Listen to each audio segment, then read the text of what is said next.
Rackheath is some 5 miles from Norwich Cathedral, and the way the council are building new housing around the northern distributor, within the next decade we predict it will be a burg.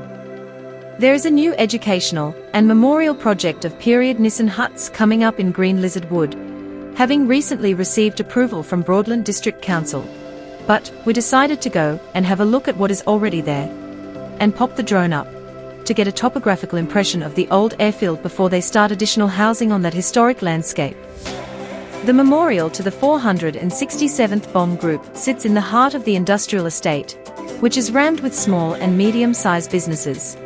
And on the day we visited it was certainly thriving with vehicles parked every which way on the aptly named Wendover Road and Witchcraft Way.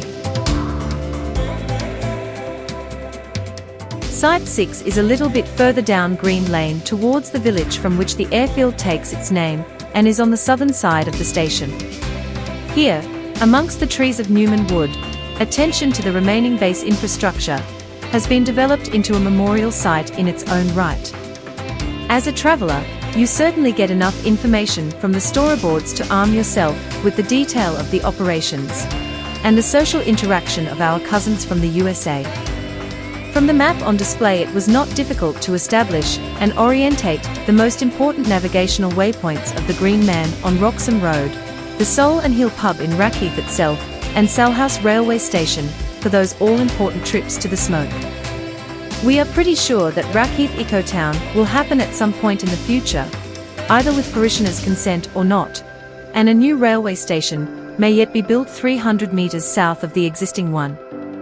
With Broadland Northway now not completing the loop around the city with the cancellation of the Wensum Valley Causeway, be it for conservation or financial grounds, the politicos have got to do something with a 4-lane expressway going currently from nowhere to nowhere, and putting a new town on the old base is allegedly a face-saving exit strategy for the planners.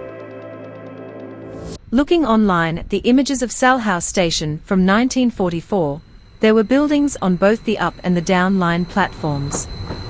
Now, 80 years later, the boarded-up buildings on the Norwich Up line are all that remains of the wartime infrastructure.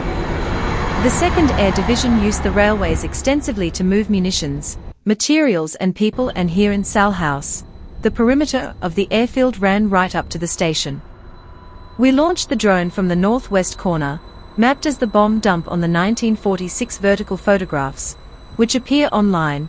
We can be pretty sure that the majority of the 13,000 tons dropped on Germany from this one air station arrived by rail.